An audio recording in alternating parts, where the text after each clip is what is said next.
the control. We have the power.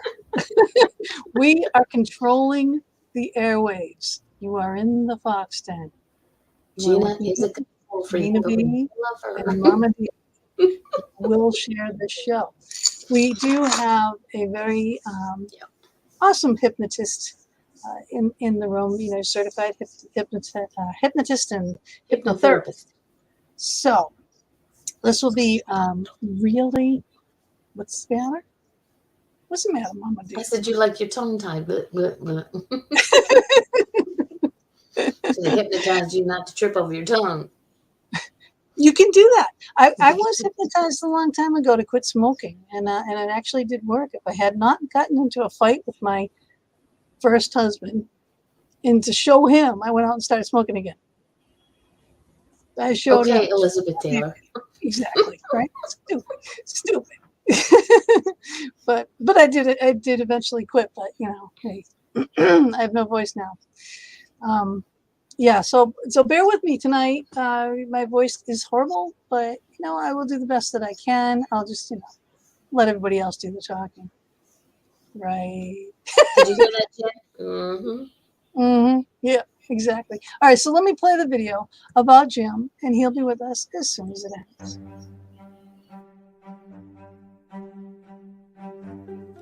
This week in the Fox Den with Gina B and Mama D, we have Jim Zboran. He's a next-level success breakthrough hypnotist. Jim Zboran is a certified hypnotherapist and a certified professional hypnotist, working with coaches, transformational entrepreneurs, and other service-oriented business owners. Jim has been a serial entrepreneur since about age 12, and he had failed at most attempts to create a successful business. After a few decades, he was able to unravel the self-sabotaging habits and thought patterns that had continually derailed his efforts in order to finally make his entrepreneurial dreams a reality. To help others realize their entrepreneurial dreams, Jim became a coach specializing in personal growth that underpins and drives entrepreneurial success. Eventually, his work began to focus extensively on the level of the subconscious mind. Through hypnosis, Jim was able to help entrepreneurs find rapid transformation, enabling them to get out of their own way, take action, and achieve their next level success breakthroughs. And we welcome you to the Fox Den, Jim.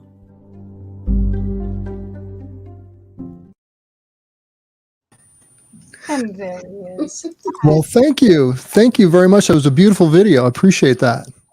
Oh, thank you for saying that. Even though I am self-conscious because I lost my voice and I got it done. I got it done. We got to do what we got to do, right? Thank you. Thank you for having me. It's a real pleasure to be here with you and your audience tonight. Yeah. Well, hopefully they will have a lot of questions for you. But now, just watching that video though, so you and I have a lot in common. At 12 years old, I was doing the same thing. I'm like, all right, what can I do? I can make money. I can make money. You know what I mean? I can work. I can do these things. And I'm a hard worker. I've always been a hard worker, and started out with a paper route. Nice. I was there too at one time. Yeah. But then I did. One of my friends, their family is very self. What do you call it? You work for yourself. Self-motivated. That works too. Okay, but they had fruit stands and everything else, So that was the family that I hung around with. I worked for the fruit stand, and that's where I learned all my business skills. That's a great place.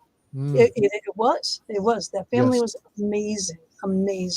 And my dad always said too, someone else can do it, so can you, right? So absolutely. I did. But at age 12, I was making more money in a weekend than my mother was working all week. Isn't that something? Wow. That's what's so beautiful about being self-employed. Exactly. When it's going right. Exactly. I know. So that was the thing I did. I worked. How can we put that in that chat, Mama D? Oh, okay.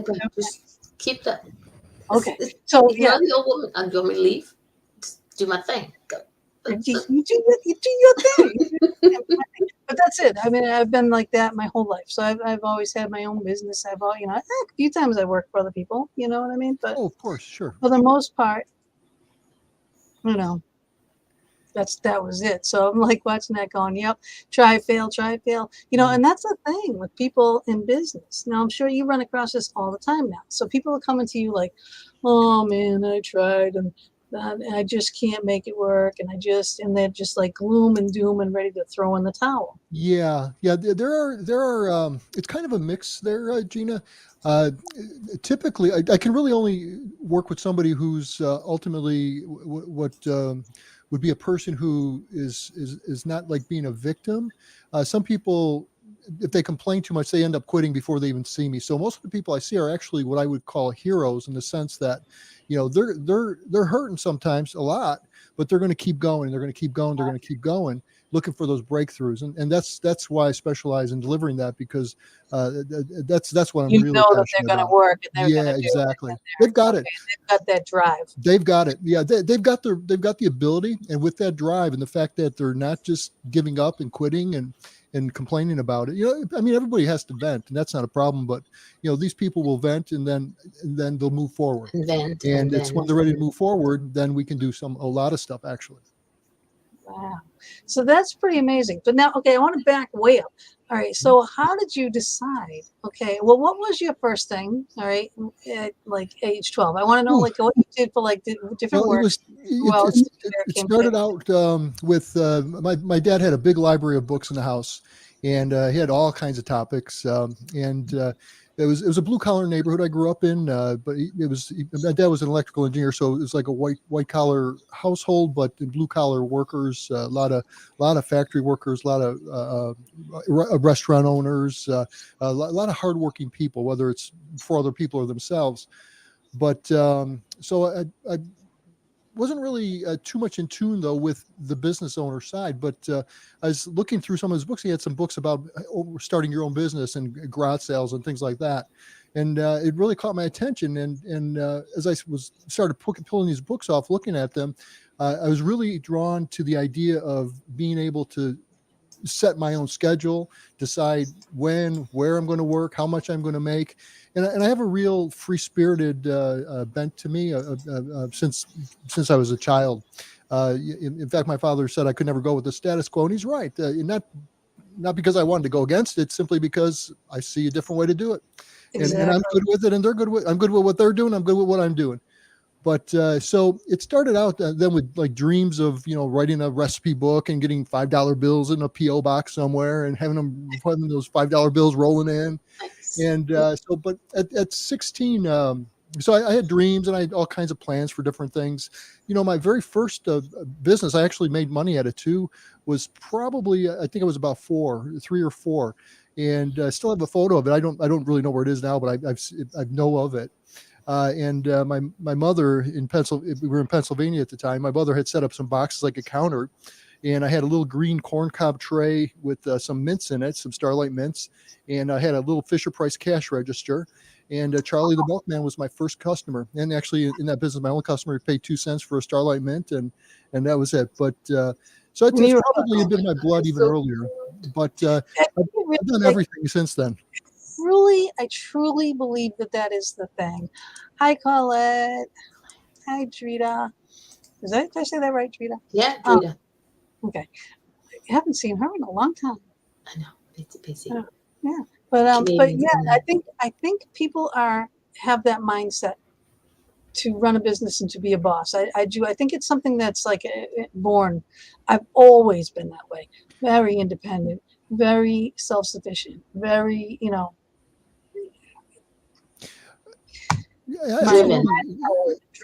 driven. Oh my God. There's something there that helps people to get a natural start. There's kind of that motivation. I suspect that some people would do it, but they grow up in places where, the idea is you have to have a job, you have to have security, okay, yeah, you want to do that, but, become a teacher or something else so that you have something to fall back on. So, I suspect that there's more, there's kind of a middle ground there that would do it if they could. And I think our gig society today and the great retirement and everything else, leading people to their own thing, maybe actually freeing some more people that have a little bit less of that willingness to go against the grain of everybody that's telling them that it doesn't make sense to do it. Basically because doing what used to work doesn't really make sense anymore either. Right. And then if you're not happy doing what you're doing, stop. Right, just stop. That's been a big driver for me, especially. If a lot of people are really happy working for other people. My wife is one of them, very fulfilled and just loving it, and they do a great job. But for me, and many are like me, we're really just not happy working for somebody else. No. Every time I did work for someone else, I went like from 0 to management within like months. Yeah. You know what I mean? And it's always every freaking job. Right? And it says a lot. And then it's like, okay, you know what? Why am I even bothering doing this? And then I haven't. And I didn't. I mean, in my entire life, I'm 60, right? Almost 60. And I worked for myself the majority of my life. And right now I don't work because, I own my home. Beautiful. Right. I have a mortgage. I think what it's really about for my style of entrepreneur, a lot of people I work with, it's not so much, start a multi-million-dollar company and have hundreds of employees and be tied and married to your job, but it's really about the freedom to do that if you want to, or the freedom to work more, or basically the freedom to decide how you're going to live your life. Right, and I could start up anytime I wanted to. Exactly. You know what I mean? It's like, and I know that. And then I think too is the fear that people have. Yes. It's like, okay, when you fail, it's like, what's the worst thing? Are you going to start a business? What's the worst thing that can happen? Here's where it gets really tricky for people, because it makes logical sense. But the fear is coming from a subconscious place. It's not logical. And the fear is actually there to protect them. And it's just that they want to do something that's outside of their comfort zone, and the fear is naturally keeping them within their comfort zone.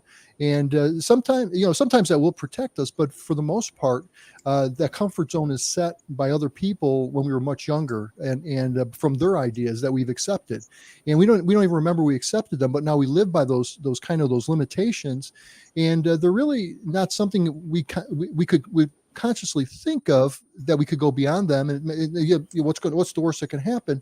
But the problem is, it doesn't feel that way when you get there. Oh, I know. And it could be financial, especially nowadays, with COVID and everything. Yes. COVID has been a big detriment to anybody in business. Yeah. If I was out there still working at the time COVID hit, it would have dedefinitely hurt my business. Yes. It's a service type business. So you couldn't really, do that fully. And the construction part of it too, everything goes up, and then you can't get there, you can't do this, and right. all the restrictions and everything. So it put a big damper, and it must have put a big kibosh on people's brains, Oh yes. too. Oh, yes. So do you find like an uprise in? I think it was in one sense an opportunity for people to slow down and take some time off of work and look inside. But I think it went too long, and it became a detriment. But in the very beginning days of all the lockdowns, there's kind of a little bit of a sense of a freedom to take time off, and it went too far. But and then it hurt businesses bad, and it hurt a lot of people. But I think that the silver lining in there is that it did cause a lot of people to reevaluate what they're doing, because they had to take a break from it, and now they could think about it and they could evaluate. And I think we've seen from there what they call the Great Retirement, and I think a lot of people are just changing, from working for other people to themselves. I don't know if it's huge, but it's a trend, and I think that people are. And doing a lot of online things, because there's always if you look and if you watch and if you go on ZipRecruiter or whatever, all those things, right? There's always startups. There's always this. There's always that. Work from home, work from home, work from home. Right. So and I think that's like the thing that everyone is doing. And there's another silver lining there. I worked most of my customers or clients I work with online. I work with people across the country and even into the UK. And so I'm used to the idea of using Zoom or go to a meeting, go to webinar. But a lot of people, it wasn't really a part of their daily lives. But now a lot of people, it is a part of their lives because they worked from home. They did a lot of their business on Zoom. So I think it's opened up a lot of opportunity for entrepreneurs who, are in an area where they don't have a natural big market, but they can now spread out online and they're able to connect on Zoom or on online platforms. So I think it opened the door for people too.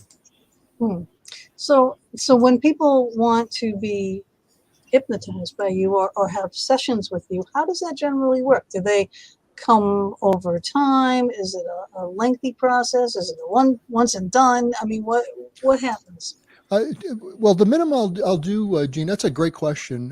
It's not a once and done in terms of number of sessions, but it's not a long drawn out process either. What we're working on, it's not like we're not rehashing things that happened a long time ago. We're not rehashing problems. What we're doing is we're taking where we want to go and then where we're starting at now, and then we go there from there. So it's a very fast process in that sense, relatively speaking. Now, the minimum in terms of sessions is like 3 sessions. What will happen is very often the work the change work that I do, the internal change work that results in the external change will happen in the first session. But then what I want to do is I want to use the last 2 sessions to polish and mature the work we did. The person has changed inside, but they're going back to that same environment that they were in before. And so things will start to come up. And so the next session, we start working on anything that they weren't aware of that came up, conflicts within their environment that they had no clue would come up because they're seeing things different, they're doing things different, or just to deepen it and make it deep. So it's the minimum is a 3-session process, and a lot of things can happen in 3 sessions. I don't do a lot of session work as such. I have programs that I work with, so I'm really working with people a little bit longer term, and I like to do 3-month or 6-month programs that are very extensive. So I work with issues that are not one issues, but I work with clusters of related issues like negative self-talk and limiting beliefs and imposter syndrome and procrastination, and they're usually all related. And so what I'll do is I'll get synergy by working on them all in the same program. And we meet like every couple of weeks, so there's plenty of process time, and that's what I find to be the most effective and successful for really big transformations. All right, reiterate on the when you were just talking. Oh my God, I just lost it. Imposter, imposter. What you were just saying. Oh yeah. Is that being a self-imposter? You mean like someone, portraying themselves as something? Oh, it's a huge thing. It's people that if they're really imposters, they're imposters. But a lot of people who are not really imposters are really good at what they do, but they don't feel like they are, and they feel like imposters, and so they limit themselves from stepping out, maybe getting new clients. They limit themselves in terms of they always feel like I'm going to get caught. I don't know what I'm doing. When actually they're really good at it. Because the funny thing is, Gina, that the people who aren't good at what they're doing usually aren't aware of that. usually think they're good, and yeah, it's for sure.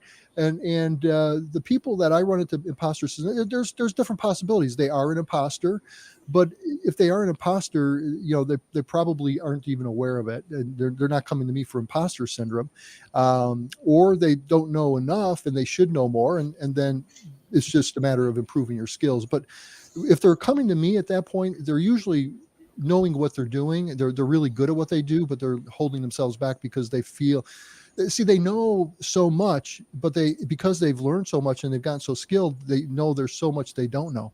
See, that's really the mark of a professional. But they're so aware of it that they focus there, and then all of a sudden now they feel like imposters when they're really not. And it's very limiting. A lot of people have it. I bet. Yeah. So now you can eliminate these things subconsciously, Yes. and it's like, and then their mindset is just Yeah, it's very much related to mindset. I work at a level deeper than mindset. It's where mindsets are rooted in. It's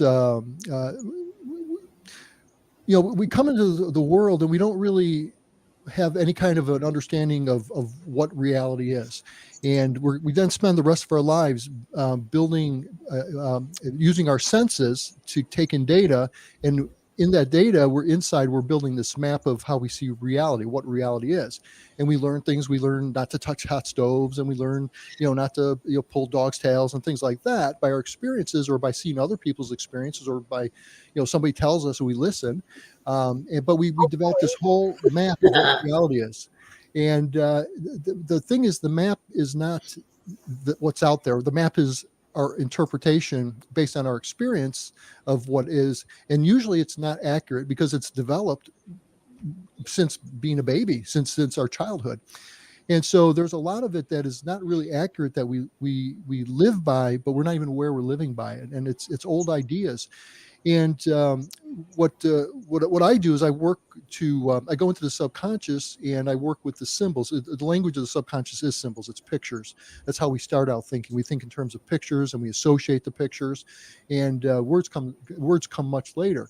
So when I work with a person at the level of the subconscious, I'm working with the images that they have, or the symbols, and those symbols are related to one another. They work together, and I call those metaphors. And those metaphors are the way the world works.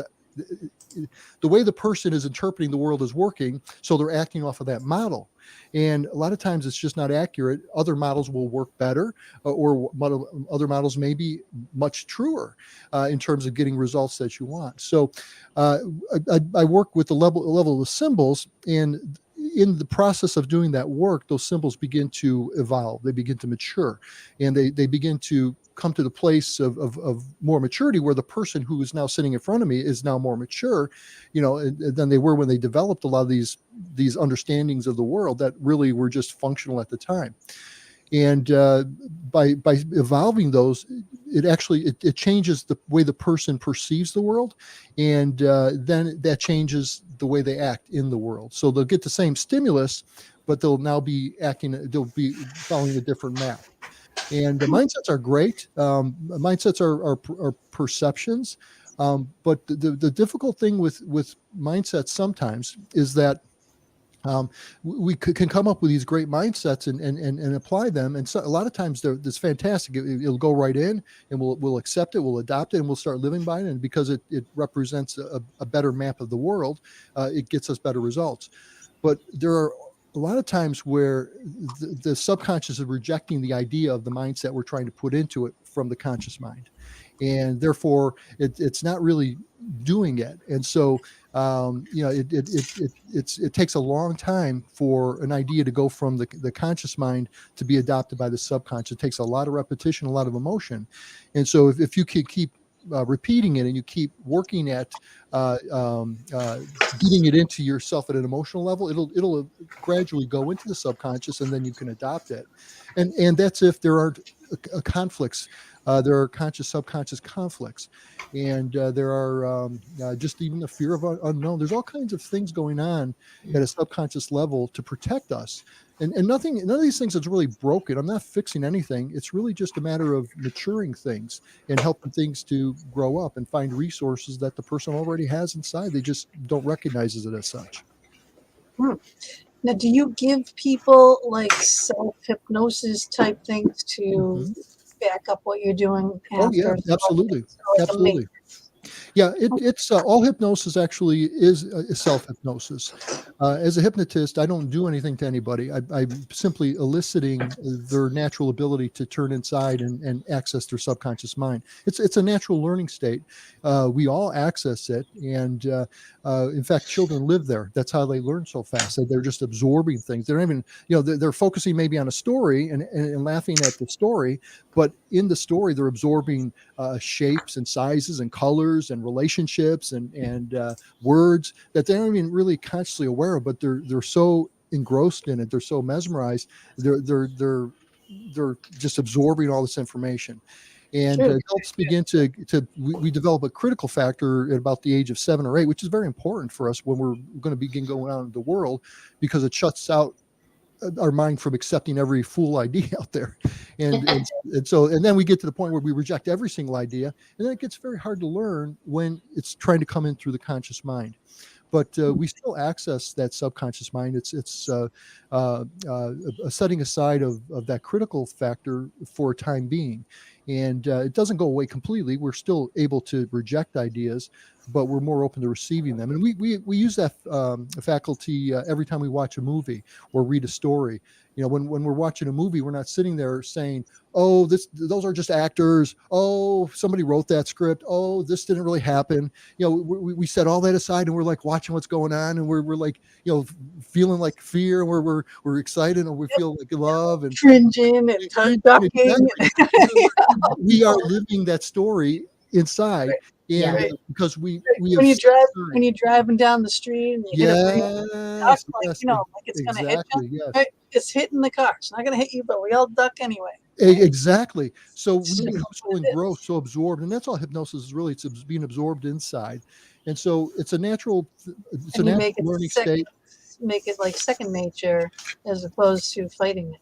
Exactly. And so I do teach my clients self-hypnosis. I have a video course on that, and they will learn to re-engage that ability, and that works in the session. Like I said, I work in programs often.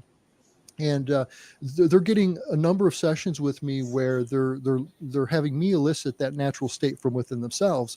And so now when they go and in my programs, I usually have a custom recording that I give them every week, and to reinforce the work we're doing in our sessions.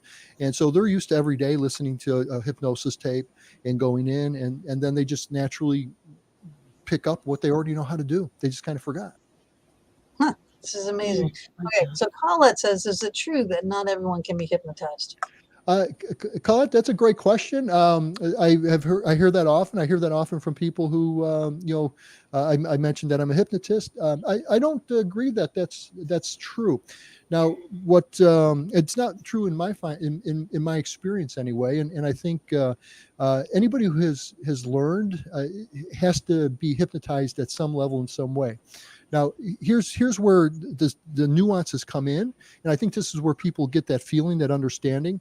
There are many different levels of being in hypnosis, being absorbed, and a classic person who can like really be hypnotized fast and go really deep would be somebody we would call a somnambulist, and they're just people that know how to turn in and they go fast. But the thing is, we're all hypnotized throughout their day. Like I mentioned, when we get absorbed in something, a book or a thought, daydreams, we're moving inside, and we're now moving into an area of hypnosis. So if you take those levels of hypnosis, which are very light, people are hypnotized, and the work that I do is very effective at those levels as well.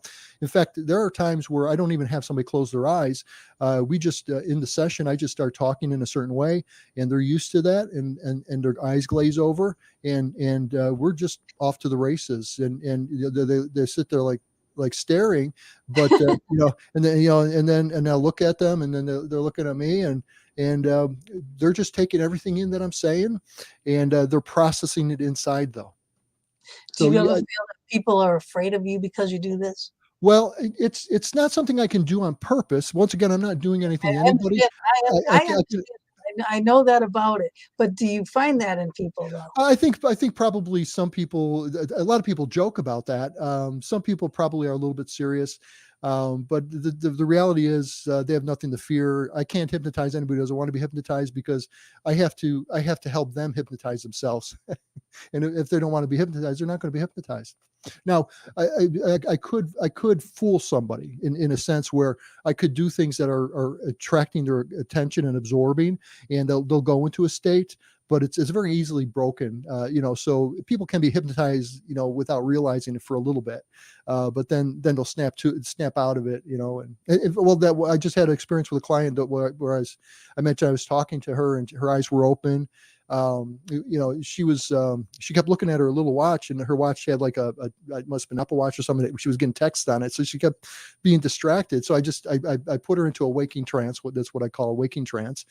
And all of a sudden she's deep into it. And 15, 20 minutes later, I bring her out of it. And she says, I don't know what you said to me, but it must have been good. So they have to be willing. When I have good rapport with somebody, they go, but it's not going to happen if they don't want to. And frankly, Gina, I don't want to either. Amazing. All right. So I want to back up again now. So when you were how old, you decided this is the... Well, it was interestingly enough. I went to a self-hypnosis 6-week community course put on by the local community center with my mother when I was maybe 14, 15. And it was good. I really studied and I really enjoyed learning about it. But as I moved on in high school, I kind of lost interest and forgot about it. And then lo and behold, about 14 years ago, I began doing coaching for other people who wanted to start businesses. I had, by this time, I was, on the rise of the internet since before it was even, the World Wide Web, and I had all kinds of experience in online marketing and everything else. And so I started working with people who wanted to break into business, do some business. And so I was just doing some business coaching with them. And after about 8 years of that, I've started realizing that a lot of these people, they understood what I was saying to do, but they kept getting in their own way. And I recognized myself in that too. And I started realizing that there's something else going on with this person, just like there's something else going on with me. And I started looking into, the subconscious as being the seed of that, and how to work with the subconscious. I took a course in neurolinguistic programming, learned a whole lot. But in that course, I also took a side course in hypnosis just for the fun of it. And it turned out that I'm really good at hypnosis and I love it. And I just went full blast into that. And I had this powerful tool. I was working with my clients, and I was just getting some wonderful results with just a little bit of training. And so I found an accredited college of hypnotherapy, and I went to that school and graduated, became a certified hypnotherapist, and just have been learning ever since and getting experience ever since. Yes, Mama D. Sorry, that's the way I know. Otherwise, I don't want to interrupt people. I got you. You just triggered on a question that I wrote down, and it's one I've asked before, and I'm sure there's a lot of people who will be listening to this who will ask the same question. What's the difference between a hypnotist and a hypnotherapist? Great question. A hypnotist, usually they're interchangeable. A hypnotist is simply somebody who hypnotizes somebody else, in a little bit more technical sense. And a hypnotherapist is somebody who will use some kind of therapeutic techniques while a person is in hypnosis. And so you can draw a distinction between just plain old hypnosis, which could be a stage show. It could be, something like that. Which is great, but hypnosis is a powerful tool, and so I'm a certified professional hypnotist as well, and that's simply I use hypnosis to help people on a professional level, not doing stage shows, which once again stage shows are fantastic. They give people a lot of awareness and they're a lot of fun, and they really demonstrate the power that is within people that can be tapped, but. So a hypnotherapist is somebody who's going to be using hypnosis in a therapeutic sense, but most hypnotists do that too. Most professional hypnotists. Okay. Good question. I had another question, and it just kind of went for. It's perfect. We're old. It happened. Can you hypnotize us to have a better memory? Oh my God. Like, hypnotize me so I can have the brain of my 21-year-old self. Oh, absolutely. I'm working on that myself. I'm getting younger every day, actually. I'm multiple ages. I always say that my body's 60. My brain at times can be 21, 26, and then my heart is ageless and my soul is ageless. So that's right. Exactly. Exactly. Beautiful.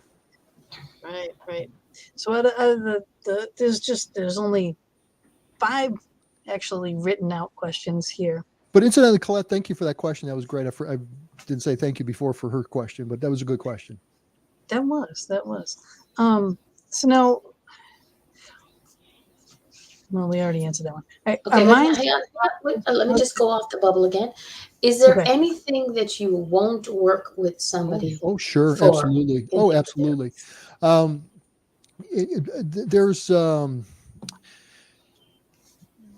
there's there's not a judgment aspect to anything I Mhm. do. I'm not somebody's priest or minister. I'm not the police. I'm not anything.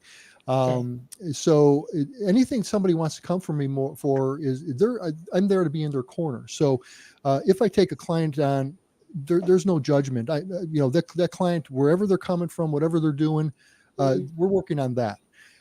Now, if there are some things I'm legally required to report, if I hear of a child being abused, if I hear somebody's going to harm somebody, so I let everybody know up front that I'm going to have to report if I hear this in a session, I'm going to have to report it. And so I let people There's know no that like a client, attorney-client there, privilege. there isn't. It's completely an ethical thing for me, but Well, legally, it's kind of like when I do a reading for people. What I say when I'm having this conversation, when I'm doing my readings for people, it stays between us. I don't tell yes, anybody about anything. It's up to them exactly. to say. So if I do a reading for Gina, I got my sides again. Then if I tell her, "Hello, you're going to turn into a redhead, and Bob is going to win $1 million," she don't have to tell Bob. She can just take a step, That's right. you Yeah, know.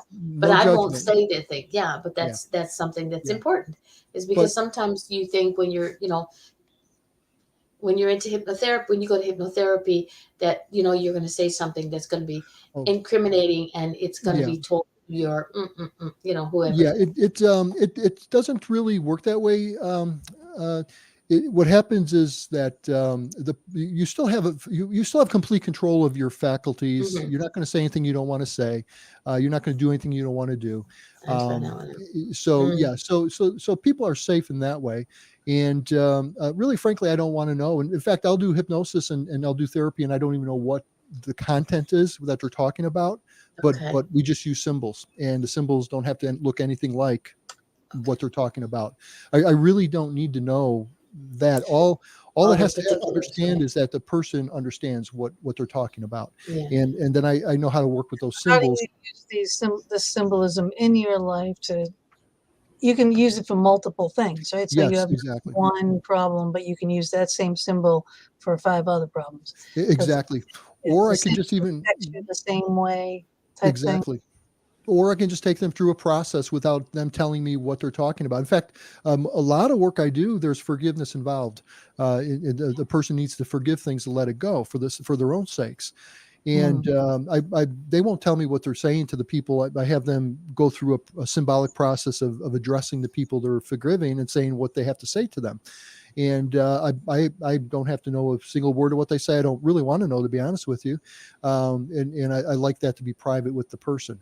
I think it's a nice, respectful way to be with people. Yeah, so Um, you're not a psychologist. You're a hypnotherapist, yes, right? exactly. And We don't, and here's the thing. blah, blah, blah, blah. Yeah, That's not and we don't rehash things, and this is what leads to long, never-ending things. Is things kept getting brought up and relived and reworked on. We're just moving forward from what is to where we're going. And Hmm. if some things in the past clear up, the subconscious just self heals those.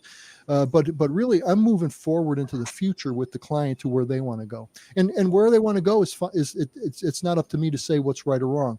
To go back to your question, Mama D. Now, are there things I won't do? Yeah, if I think it's harmful to a person, even if they think it's not, I Hmm. won't do it. And I'll respectfully decline to do it. So there are limits, but the limits are not a judgmental thing with me. It's simply a matter of I can't do harm to anybody. That's Yeah. really the first rule. And even if somebody, a lot of people are very self-destructive, and without being judgmental, I just won't participate in something like that. But my Have clients you that ever had a client that you said no to? I have, yeah, absolutely. And it's You not, haven't but met me yet. There you but go. it's not like, no, I don't want to work with you. It's usually what Ah, I'll do is that's I'll what he's going to I'll say to me after. No. I'll recommend somebody else that might be better suited, Yeah. or Okay. I'll give suggestions of what they can do to help themselves. And maybe self hypnosis, things like that. But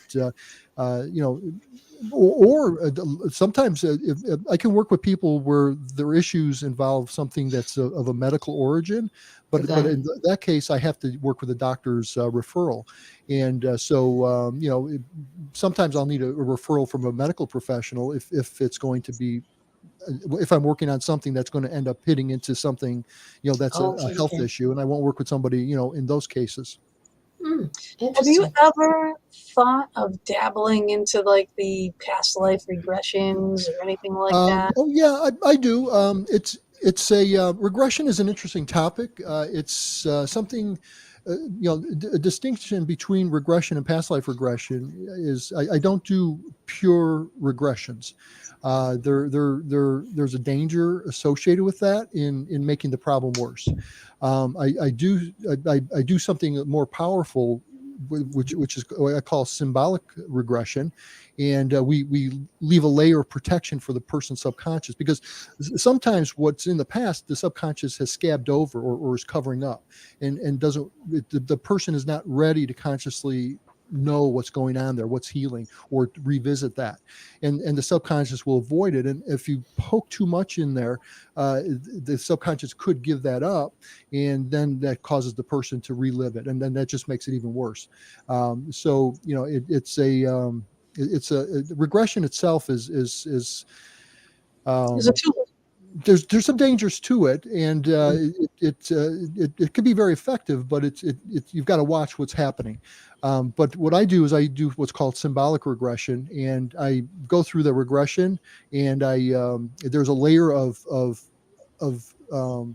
not reality to what we're working on, and so the person is safe from that. And even if they do start to panic or something, we get too close to something, it's very easy to draw it back and just close that up and just keep moving on a different avenue.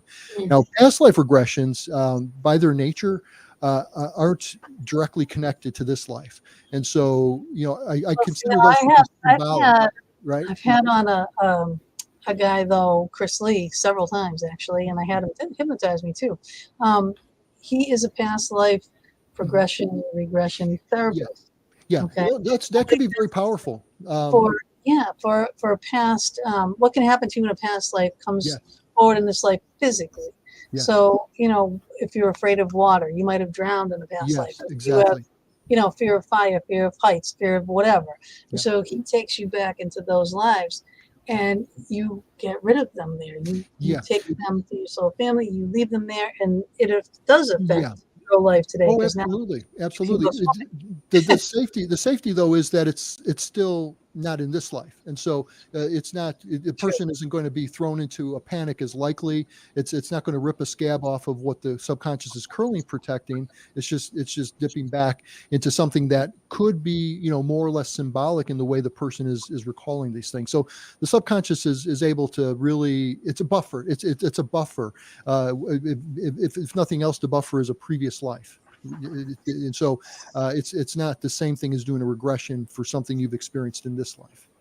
Mhm. Okay, I understand. I do understand what you're saying, but I think that's the thing. That is what this field needs and has is various people in various realms Oh yeah, doing their absolutely, things, and they're all necessary. absolutely, Because that absolutely. person that goes back into past lives and ancestral and everything else, Oh yeah. that's what they need, and that's what they makes them feel Oh better sure. after it, and that's the whole point, right? Is to make a person feel comfortable, feel better, feel more Mhm. comfortable in their skin, right? Exactly. So I mean, you're the same thing now. Your pick, your genre, your thing is business, right? Yeah, absolutely. And Because and and breakthroughs, specifically, because there's some people do business like performance. There's some people do confidence and things like that. I'll touch in those things, but really I'm looking at breakthroughs. What's holding a person back inside? What kind of internal changes need to happen to make external success? So that's where I specialize. But there's medical hypnosis. There's just so many different kinds. You're exactly right. There really needs to be a lot of different people working with where their passion is to work. Yeah, right. And you found your calling because that's your Yes. niche, right? Yes. So that's it. I mean, a medical professional, they may say no, and then there are more holistic type medical Mhm. people out there now. It's Well, more prevalent than it was in the past. oh, They may well, agree, and they may say yes. Help, and especially like, okay, say someone with high blood pressure, yeah, and that someone won't do all the things that they need to do to get the right. high blood pressure down. And it's like, would it be beneficial to maybe be hypnotized to help with certain said situations? Were you talking about me Absolutely. there? Maybe. It could If become, the shoe fits. But there's a lot of people with the same thing. I'm just using that as one example. I mean, Yeah. me too. You know what I mean? Mhm. Like for Yeah, losing weight will help with yeah. so many health issues. Eating healthier, getting Hmm. better, doing these things. And yet we're like, yeah, well, maybe tomorrow. Yeah. Well, my mentor in the person that I follow that has highly influenced everything I do in hypnosis was actually a psychiatrist, a medical doctor, and he passed away in 1980. So he's a mentor posthumously, but a brilliant person, and in a lot of another very influential person actually trained dentists and doctors to do very instant, quick hypnosis to work with people in the office where they weren't going to do a traditional long formal induction. So Right. it's been in the medical field. It's just not been widespread, but it certainly is. It's more alternative. People who will experiment more and go more less traditional Western medicine, certainly are more prevalent. But there are a lot of clinical studies that have appeared in a peer-reviewed journal, and so it's something that is helpful at all different levels, and it's yeah, it's amazing. And even on the blood pressure, there's the habitual type things that can improve it, but there are even people who will work at that and go to the level of lowering the blood pressure, just having the body, because Yeah. regulate the tension, the stress. So there's a number of different ways to approach a lot of problems or a lot of issues, and all of them can be effective together or one by one. It's with hypnosis, we're tapping into the power of the person's own subconscious and the power of their own, even unconscious, their body's ability to think and feel and know things. And there's just so many things that can be done with it really would be very bad if there's only a certain type of person or So say someone comes to you that is maybe a basket case. They have medical issues too, but they Mhm. want it. They're gung ho business. Yeah, they're gung ho Yeah. business, right? And Yeah. would you say, well, maybe you should go and get these things handled first and then come back to me, or what would you do for Well, a case? it depends on what it is and how severe. Uh, I'm not going to do anything at all with the medical thing anyway, but I would probably recommend people. I don't know if I would recommend them do it before working with me. It would depend on what we're working on. If what I'm doing is going to interfere with somebody's medical attention, then I'd rather get that medical referral. Knowing that what I'm doing is not contraindicated to what the doctor is doing. So I will definitely work with people who are basket cases, in your terms. I will work with selective things, the things that where I can be most effective, and working as a team with other people is great too. So I will recommend people to do things. I can do things that support. If I'm working with a person and what their condition if they're taking medications, typically if they're taking medications for depression or sleep or things of that nature, then I've always warned them, don't change your medication even if you're feeling better. Talk to your doctor, and your doctor will tell you what to do because Are some things there are just dangerous. are there medications that will like prohibit hypnosis? There are medications that will block it. Yeah, if it hinders your ability to focus, it'll be very hard for you to be hypnotized because hypnotizing is turning your focus inward. If it's too relaxing, if it disassociates your feelings too much from your body, you may just not be able to re-experience some things that I'm using to lead you into, something that's going to be therapeutic, some kind of experience, because you're just too disconnected from it. It could be even alcohol is inhibiting to hypnosis. Right. I thought it would make it more the Well, person more relaxed. It does make them more relaxed, but they become almost too disconnected, and they're in the hypnosis. The relaxation is a side effect. It's not really the hypnosis, but what's happening is they're turning their focus inward, and their subconscious is letting go of all the extremities to kind of just focus where its thoughts are. So everything just gets a nice relaxation. But if a person's relaxed, or they're not hypnotized because they're relaxed. And then if I'm working on something where I'm trying to see, here's the thing: everything that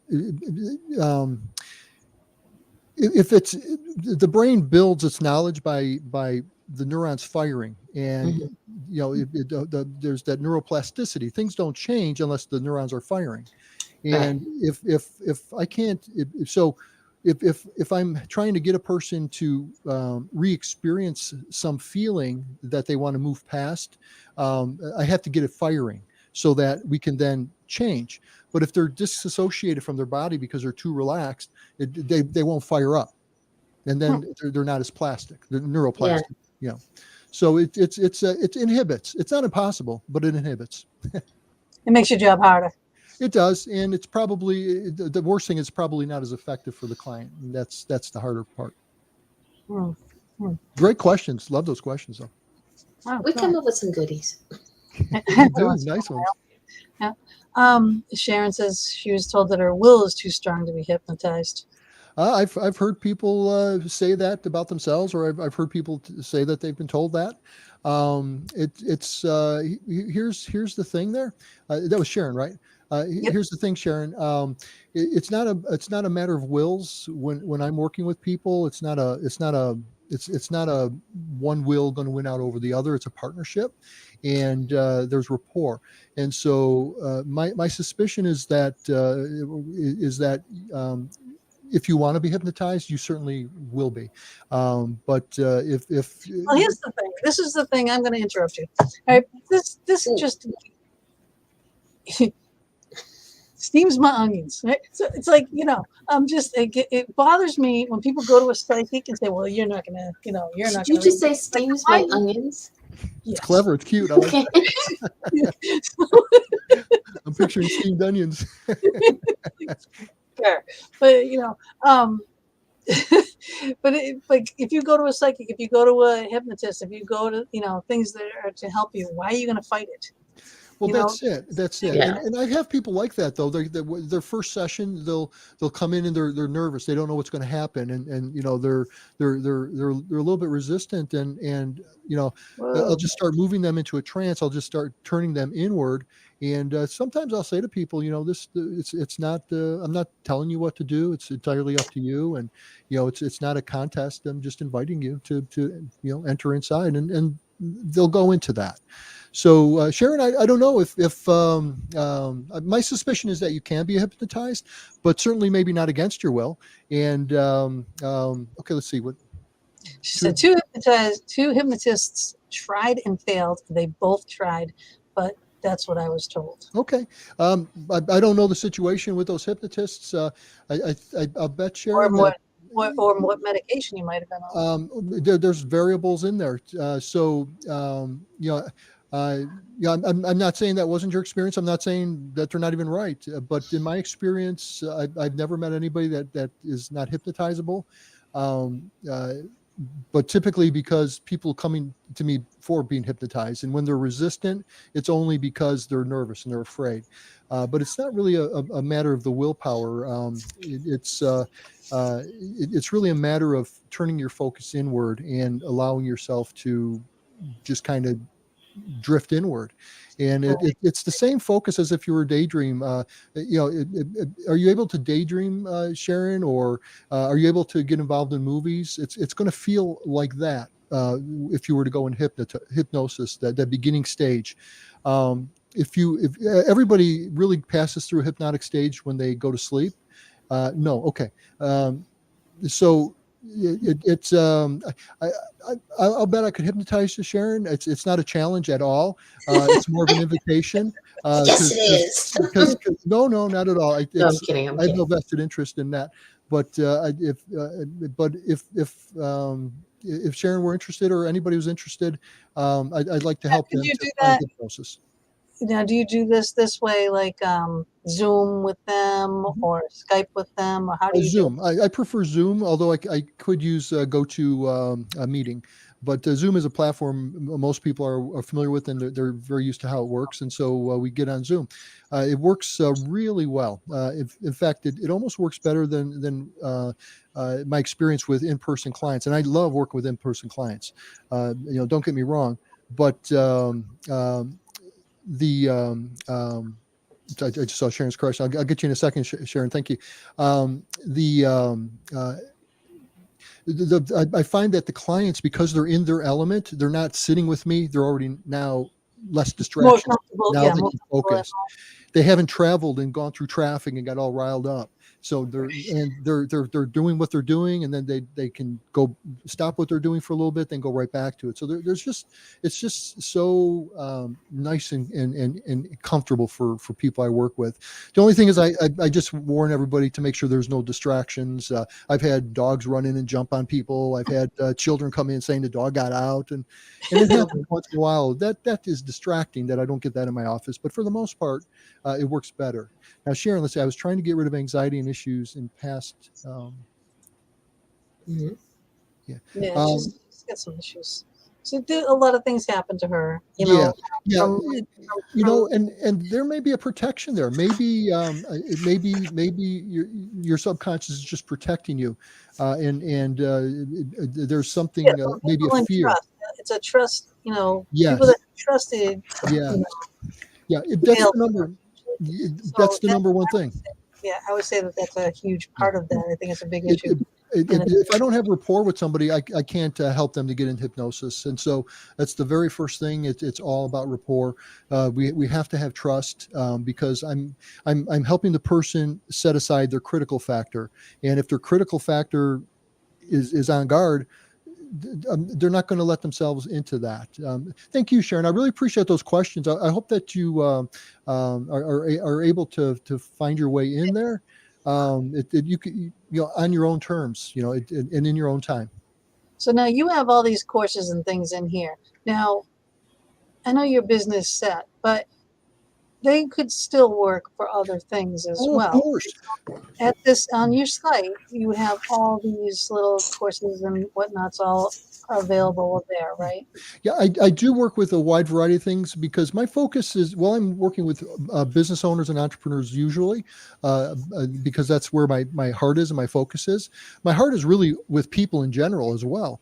And what I focus on with the business owners is that I'm looking at personal growth that leads to business success. Well, personal growth can also lead to life success and everything else. So that's certainly I can work with anything. If not smoking or weight loss, there's probably better people than me to work on there. That's just not my focus. I have done not smoking and with success, and I've done stuff with people who wanted to lose weight and they started losing weight in like conjunction to what we were working on.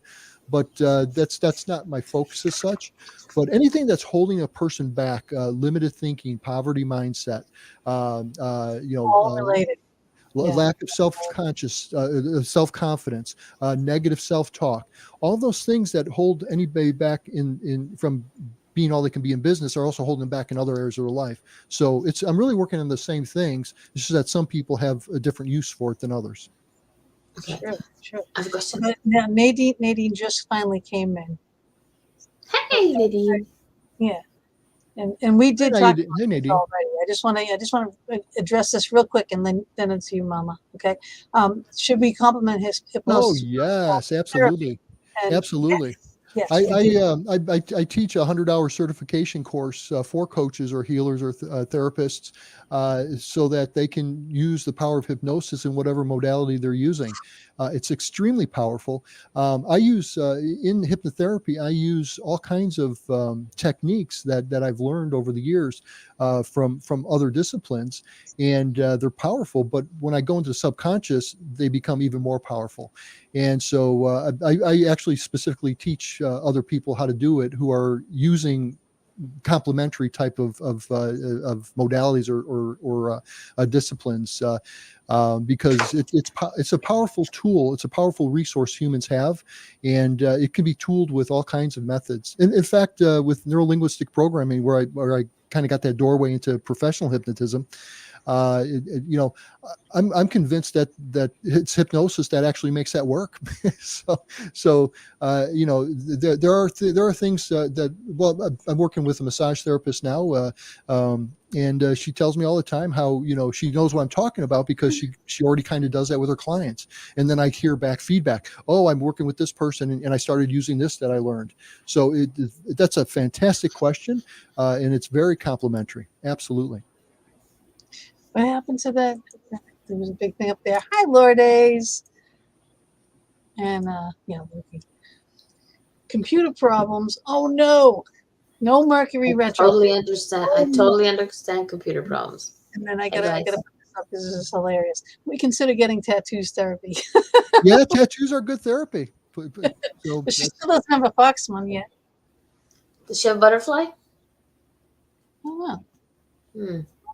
I know she just got a big trout on her arm. But that was that's not good. She had to do that. I'm like sitting here going, now, Athena was early last week. Now she's late. Yeah, she's late. It's okay. She's soccer momming, so we'll give her the moment, No, not yet. So when she gets this next one has to be a fox and a butterfly. Yeah, has to be a fox sitting up with the butterfly on the tip of its nose. How's that? Okay. Yeah, or on its ear. Or on its ear. Yeah. Because I'd be like whispering shit into her ear. All the time. Yeah, it's like, Gina. Okay, my question, comment, and I'm not sure where this. On here, you go. I know.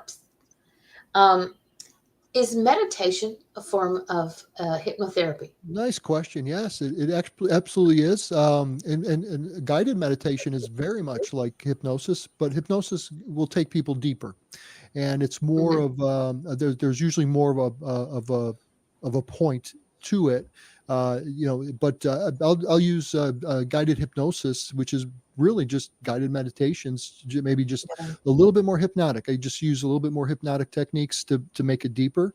But meditation and guided meditation, it's turning inward, and guided meditation is just somebody else turning you inward, which is very much like hypnosis. I got a design for you. I think I just took it off of here too, because I had the picture on here, and I just took it off. I have a difficulty with guided meditation. I kind of start down the path, and then my own brain sort of takes over and takes me into different spots. How would hypnotherapy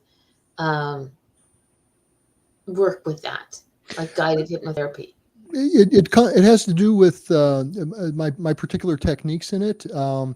What I usually will tell clients as I'm putting them in hypnosis is that my words are like monkey bars, like a jungle gym, and your subconscious will play on them, and you'll have your own thoughts, and your thoughts will move in and around and up and down and over and under, and that's okay. And you just follow those thoughts, and you'll hear my words, you'll know what I'm saying, and anytime you want to focus on those words, you can do so.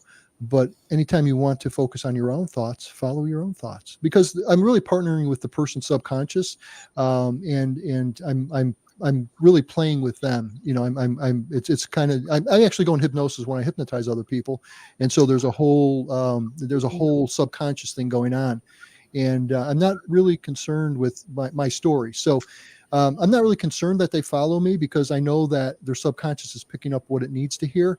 And the more important work is what their subconscious is doing inside to them as Makes I'm sense. talking. But now if I'm doing something like in a group where there's guided meditation, it's a little bit, it's more diffused, and I'll have more of a storyline.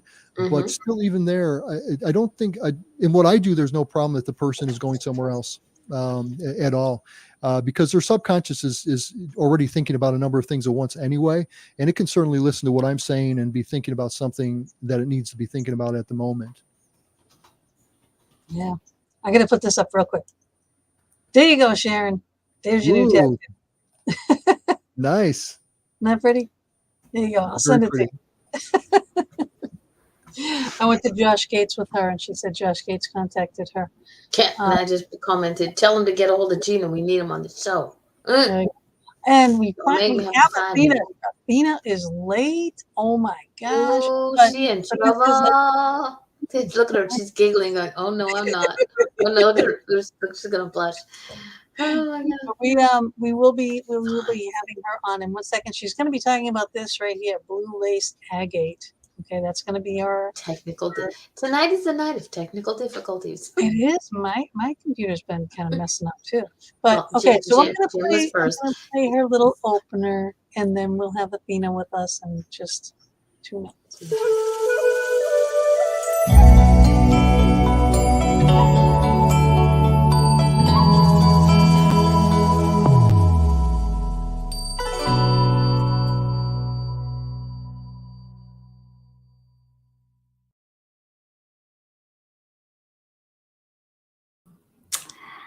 Hello, loves. I am sorry, apologies that I am late.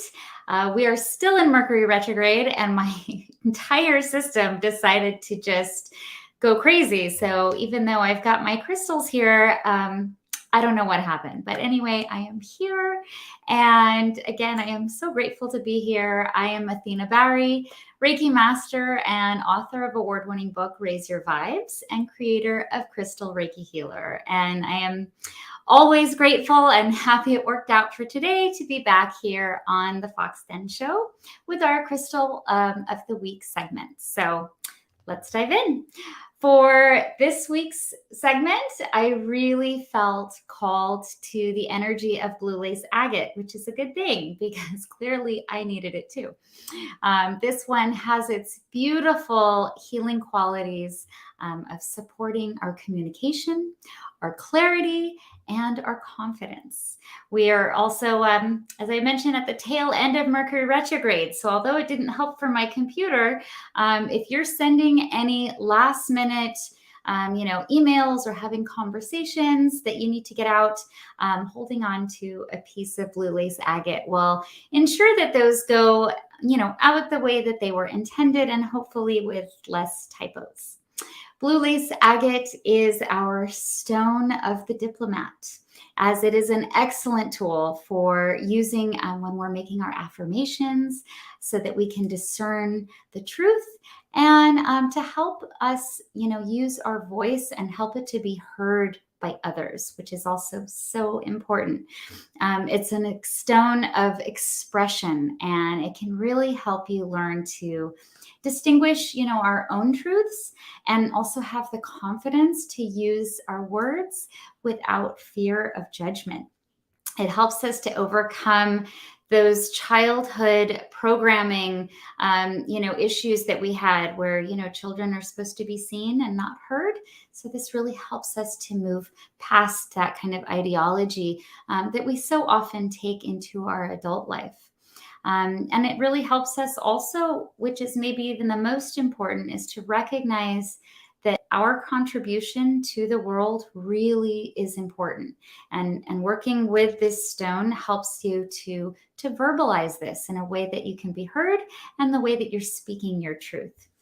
Just as it assists those who have difficulty speaking up, it can also really be helpful for those that tend to maybe speak too much or speak at a time that, it's not appropriate, and can help us, to keep from speaking before considering the consequences of our words. So it's a bit like, a gentle friend that kind of helps us to, appreciate our inner silence and the value of keeping secrets so that we can build that trust in our friendships and in our relationships.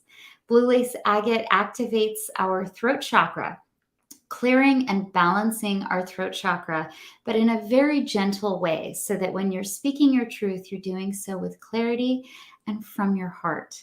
This stone is especially useful for those that are in public speaking, or like this show, for entrepreneurs, to help them connect with their audience, and in our work environments to better communicate with members within our own team. Emotionally, blue lace agate is very calming and can be a great assistance to those who suffer from anxiety, by allowing you to kind of shift that negative inner dialogue to one that is more positive and more uplifting. Physically, blue lace agate can really help to heal, a sore throat. It works well for laryngitis or any other ailments that involve our throat and our bronchial tubes. Blue lace agate is also fantastic, and I use this one a lot for overactive children. Anytime they're worked up, maybe they've had too much sugar, this one really helps to assist them in communicating their truth, but also to speak without fear, calm down any overactive minds, which can be great if you have kids that struggle with nightmares. This one helps get them to sleep without that fear of nightmares coming, because it settles the mind so they don't have those nightmares, right? So it's really great for our kids as well. And after those sugar rushes, it's especially helpful to help just kind of bring them down, calm them down, and, kind of recenter in themselves. And likewise for adults as well. For today's show, especially related to hypnosis, blue lace agate can be very supportive for both the practitioner as well as the person on the receiving end. So for the practitioner, it really allows them to communicate words that will resonate for the individual that they're working with, and from a place of love. And likewise, the person receiving hypnosis, it helps calm their mind. So one, they can go into that state, but then they're also better able to receive the communication from their hypnotherapist in a way that, they can recognize what's for their highest good. So I really thought that this was particularly helpful for today's show. As far as the mind goes, meditating with blue lace agate can really, it helps teach us to really understand that our words also create a reality, and helps us connect to our spirit guides with that gentle and, that loving communication that we're seeking from our guides. You can place this stone directly over your third eye chakra, right here, even though it's for the throat. When you place this over your third eye chakra, it really helps to just kind of slow down and quiet that overactive mind, especially quieting those negative inner dialogues, that negative inner voice, and to help still your thoughts. So for anyone who's ever struggled with anxiety, blue lace agate is really a wonderful choice. Again, to help slow things down, and so you can move forward without those worrying thoughts that are keeping you from, performing well in your business and your relationships and school, and really any other places that we have communication with other people, which of course most of us do daily. Other ways that you can use this stone, it is an excellent choice for your crystal grids. I also love, of course, to sleep with my crystals, because we spend so much time in our bed, and it's just the perfect and the easiest time to really align our energy with our crystal's energy. So that could be under your pillow, on a nightstand, or like mine, my headboard has a little shelf. You can place it there too, or maybe in one of those little satchels if you're scared of losing it. I love also to keep blue lace agate next to my computer while I'm writing. This just helps the words flow more easily. It keeps my mind calm, so I have that clarity for whatever it is I'm trying to communicate through text. So for today, for example, I was working on my Oracle deck and, polishing up the final touches. So I definitely had my blue lace agate right there next to me. This one's also wonderful for your crystal elixirs. You can wear them as jewelry. I see them as bracelets a lot. And then if you're like me, I tuck them in my bra, but a pocket will do, just as well. But especially, if you're going into any speaking events or meetings, any places you're going to be around other people and you really need to be able to use your voice and use your words, or keep secrets or whatever it is you're going into, this is a really good one to keep close to you. So pocket, bra, keep it in your hand while you meditate over that third eye. I love to use these in crystal grids, especially with the clients that I have that have anxiety, or they just need some support with communication in their business, clarity for their purpose, as a stress reliever, and really just kind of calming down any overactive minds. And I also have some wonderful ways you can incorporate blue lace agate into your crystal grids on my own YouTube channel, Crystal Reiki Healer. If you feel called to, please check that out.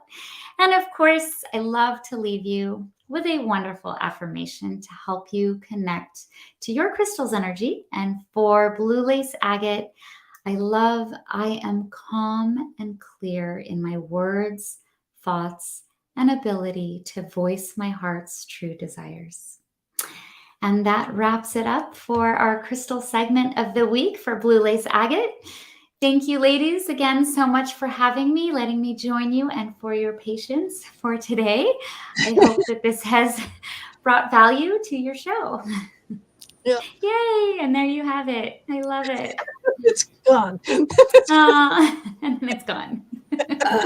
As is the way. Yes. Well, it's Mercury retrograde, so we are. I don't know how it's been for your show so far, but clearly it interfered with mine. We had a couple little. Jim had some issues in the beginning.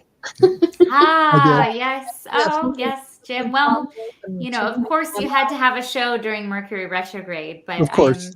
I am sure that everything you're communicating is reaching the people that need to hear it. And I hope now with a little crystal energy, they're yes, I'm going to get some of that. Get through. Right? I'm going to get some. Yeah, I love that. Everything is always for a reason, and that's why we have her on here. And we, these people are gonna, all benefit from. Yes. That. Oh my gosh! Everybody who's watching, the viewers. I mean, this is one of those, and it's super easy to find. It's super affordable. And it's a wonderful crystal to work with. And Jim, I hope that brought value for your show. Oh, it did. That was a wonderful presentation. Your words. Oh yeah, it was a wonderful presentation too. I learned quite a bit. I'm going to buy some. I love it. I love it. Then my purpose has been served. Well, I'm sure there's a lot more to the purpose, but I thank you for the part that I played there, where I received. I love that. Well, thank you for the inspiration for today's crystal of the week, because I'm always thinking, gosh, what's going to be next week's crystal? And, when I saw the work that you do and hypnotherapy and entrepreneurs and, and improving their business, right away, I was like, blue lace agate, it has to be. Yes. Well, next week is sexual enlightenment. So. Oh, God, Lord. Oh, boy. You can get on that one. We'll have that conversation later. That'll be fantastic. Yes, I love it. I love it. We're gonna have to put an 18+ warning on that show. We are. There's no doubt. Oh, wait, my teenage boys will be tuning in. I love it. Oh my goodness. But thank you so much. And I don't know if you have to run up and pick up kids or whatever. I get to go. I go from, crystal Reiki healer to soccer mom in a flash. It's just like that. One of those amazing things. I wear many hats, and you know what? Each one brings me so much joy. So thank you so much for having me. I'm going to dip off here and go be mom. But I love you, ladies. Love you. Thank you for having me, Jim. Thank you for the wonderful work that you're doing as well. And I can't wait to check out more about what you do. It'll be wonderful. Thank you. Yes. And I'm gonna have Likewise. to get some of that too. I'm going to my grandson's birthday party this week, and I'm like, oh man, I should Mm. mix them up, put it all around his bed. Underneath the chairs. Cake, ice cream, candies, kids, Oh yes, all that bouncy sugar and house, for yourself. bouncy Yes. house. Yeah, yeah. Yeah, I love it. I love it. Oh, well, enjoy and happy birthday to your grandson. That'll be so much fun to celebrate. Yes. Absolutely, 100%. All right, I love you. All And, right, I love you. Bye. we'll talk to Many you. blessings, everyone. So good Try to and see behave. you. Thank you. Bye. Ciao for now. Bye. Bye. Bye. Don't you just love her? I learned a lot. That was really great. I love that. I'm going to buy some. She does that. She does that. People who have no idea what they're in for, when she's done, they'd be like, I got notes. I want to remember this. I do have notes. See? Oh, good. And this is also her book with my little fox bookmarker in here. I'm going to check out the YouTube channel too. Yeah, and her YouTube channel. But this is a great book to have on hand too for a lot of different crystals, plus everything else. There's so much in there. It's again, one of the books I have on hand, and I have lots of books. Nice. But She has only a couple. A few. You would notice them if you were, yes, you would. It's funny. I know I would show the book the next week, but I packed it because I'm taking it with me when I go. I read it. I'm going to read it over the weekend. Okay. Adults only show, mature audience only. That's what we're going to have to put up on the thing. And I'm going to be blushing and giggling and stuff. It'll be fun. Oh yeah, for sure. We always have a good time here. Yes. Okay, so now getting back into you, Jim. Now, when people, all right, let's say I'm starting a business. All right, maybe I haven't done it before. Okay, so is that the type of client that you want, or do you want the more? It may be a little bit too soon. It really comes down to, is something in the person's way. It could happen at any stage. It can happen at that stage, or it can happen later. Typically what we'll have is people who are already in business, already trying things, and what they've decided they're going to do, for some reason they can't seem to do it.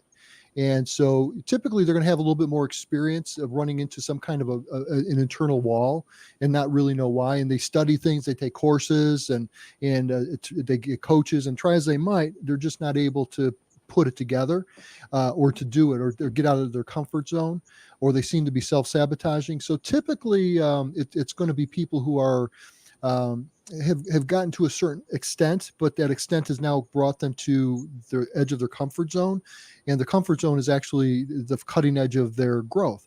And so I'm going to help them to break through there and grow in that way. So, but it could break the insanity thing too. Yeah, exactly. Yeah. Over and over and over again. Exactly. Yeah.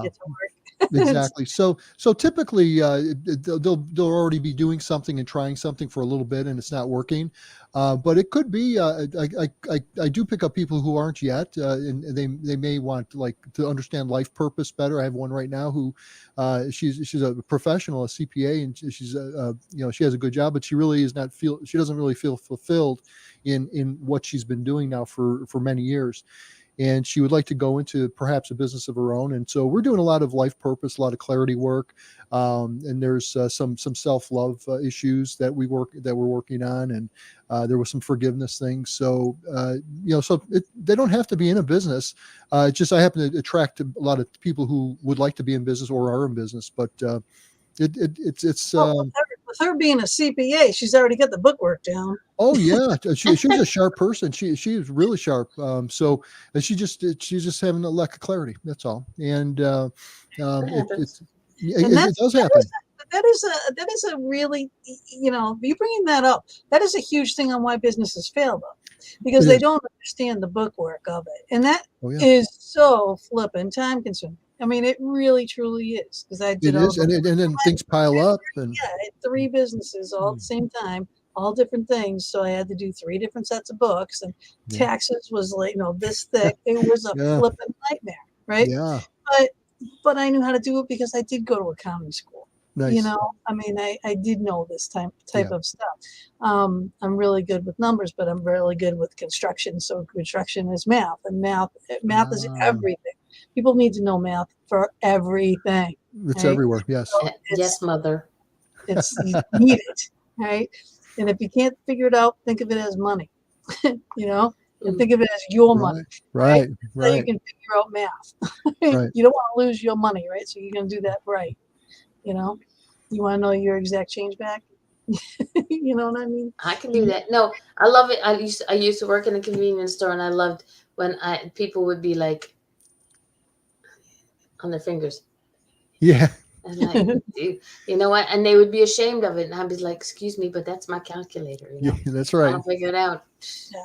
But it is one of the main killers of a business because they don't do their books right. They don't realize the deductions that they can take. They don't realize the things that can save their asses basically. Right. And then they're paying too much. They're not hiring the right people. You do need a good CPA. You do need a good accountant. You do need a good bookkeeper, a trustworthy one, you know, and be in constant communication with that person if you don't do it yourself. Absolutely. You know? Absolutely. Is a big trust thing with a lot of people. Well, I'm not trying to get her to change what she's doing. She's coming to me. So, but yeah, you're right. It's hugely important. But there's another side of that too, that for some people, they have a very bad relationship with money, and they may be avoiding it. They may be afraid of it. They may just, they just may close their mind to the need to watch it. And so there are some other ways that maybe could help people become more conscious of the value of the money. Hello, Jeff. Is your But you're right. That's a huge thing, especially if you want to stay out of trouble.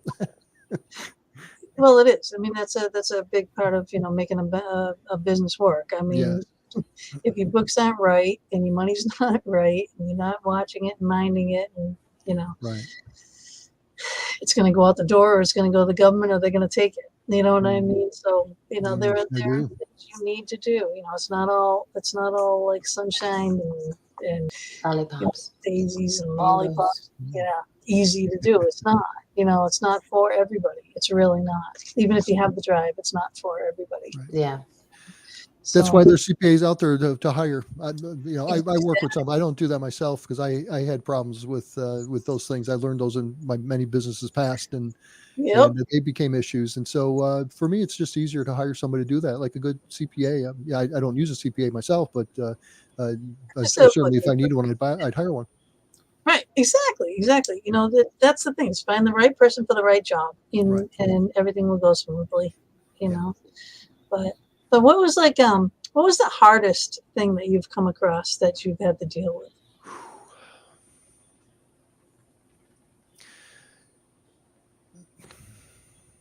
I can see his eyes going back and forth like he's I'm doing what's called a transderivational search. You put me into a trance. I love it because it's like you're turning the pages on the book. Wait. Yeah. There you go. Perfect. Yeah, now you really helped me along. You'll hijack the trance already. Yeah, I think hardest for me, typically, if a person is, let's see if I can think of specific examples. I think when a person is not really vested in the process themselves, what I do is really a partnership, and what I'm doing is done with you. It's not done for you. But some people think I'm going to zap them somehow, and they're going to just automatically do something. But it really does not work that way. And so periodically people don't understand that. And so their change is a little bit more subtle. So it doesn't seem as big to them. And so it's a little bit harder for me to kind of get a feel for where they're at. Now, in my programs, I get daily feedback from people as much as they want to send me that. Because I mentioned that in my programs, I do weekly hypnosis tapes that are custom made. And so what I'm doing is even though I'm meeting with them every other week, I'm getting daily, little daily journals by email with their wins, their challenges, and with their insights. And so I kind of use that now to solve that problem, because I'm able to help them focus on where they're at more. They're becoming a little bit more present with where they're at as they change. And so they're more in tune with the process of the change, instead of just kind of like just showing up and it's like, oh, well, what's happening? Does that make sense? Yeah. Yep. Yeah, I bring them into it, and then I know where they're at, and I can put that into their tapes. So I think when people are kind of disengaged from the process a little bit more, they kind of think that it's going to happen to them, and it doesn't happen to them. It happens with them and for them, and actually by them. Now, do you have brothers and sisters, or? I have a sister. Mm-hmm. Is she on board with this? Does she understand it? No, I don't think she's not on board, but it's really kind of not her world. So it's not really something we discuss or anything like that. Mm-hmm. Okay. I've noticed on your website, I was perusing it a little while ago. You have a free consultation. Yes, I do. I love doing that, Mama D, because really gives me a chance. It's just like 20 minutes. It really gives me a chance to get a feel for what the person wants to accomplish. And it gives the person a chance to get a feel for what they want to accomplish too, and what we can do with hypnosis. So I love doing those. There's no obligation for it. And then we can just decide, what to do from there. But it's a free consultation. So to hear that, everybody, go over to his website, check it out, click on the free consultation. This way you figure out whether or not you might get a little bit of help. Absolutely. And I'm really education oriented, and I love teaching. And so I just enjoy talking about this stuff. I'm passionate about it, so if somebody's interested in it, if somebody's not interested, I don't talk about it. But if somebody's interested, I'm there. If someone's interested, you can't shut them up. I can tell. Maybe some of that blue lace agate. I know, right? That's right. I threw mine down here. I gotta put that back out. Very beautiful. I feel it. Okay. That was funny. It's warm now. That's the problem when you put them in your bras. You forget that they're in there, and it's called the heart pocket. Okay, dude, just deal with it. But then they get thrown in the wash machine, and clunking around. Clunk. Yep. That's funny. I did have another question and I kind of lost it. Just to kind of finish up on the family member, I don't hypnotize family members. And I certainly don't do any kind of hypnotherapy. It's too close of a relationship. There's kind of ethical issues in there, and so I'll do like relaxation, things like that. But it's not really, it's too close of a relationship, and it's just not something that's it's not something that's seen as being professional. I'm not saying it's not, and if somebody does it, that's fine. But when you were doing this as a child, were you tempted to hypnotize your sister? No, because it was self hypnosis. But I certainly did I certainly hypnotized myself, absolutely. But I never made the jump to that I could hypnotize others with it either. Also, that wasn't until when I started taking this class and that I started realizing that all hypnosis is really self-hypnosis. And once I realized that, I knew exactly what to do with a person. And every technique I learned, I knew exactly what to do with it, because it was just, okay, I know how this works on me. I'm just going to do it to them. And so it was. So I remember when I talked about when I went to get hypnotized for quitting smoking. And I think maybe, 20-ish or so. And I remember going in there not knowing what to expect whatsoever. In the office, you're in a really nice, comfy chair and everything. And we were just talking. And then the next thing you know, it was like you were tricked into it. And he's like, you're holding a balloon, or a balloon is taking your arm up. Your arm up, yeah. My arm is going up. I'm like, what the heck? Yeah. And you just didn't even know what was happening. Right. Yeah. It can be very subtle. It wasn't it wasn't exactly tricked, because it wasn't happening the way you expected it to, but you were there to be hypnotized. And so you just you were in that context of being hypnotized. And so that's what happened. So you were expecting it, but it's powerful. Originally, when I was first learning, I never did the arm raising and things like that. I thought it was kind of gimmicky. But then when I started doing it, it was like my clients were like amazed. And see, for me, I'm really into like, okay, let's get some transformations going. And the arm raise is not it. But I already know the power of the hypnosis. I already know the power of the subconscious mind that hypnosis is tapping into. But for them, when they see that themselves, it's like bang. And so it's like now I always do arm raises because I should say almost always, but I'll do them every chance I get because it's people really love to see. I never forgot it. Exactly. That's my point. So it has its importance in that it helps the person really see what the power of their own subconscious to do things that they're consciously not doing. And so it's like, well, what else is my subconscious doing, or what else can my subconscious do without my conscious mind? And it actually did work. Like I said, it did work for me to quit smoking. I didn't have that desire. I still feel like I needed something in my hands. You know what I mean? Yeah. But I just did not have that desire at all.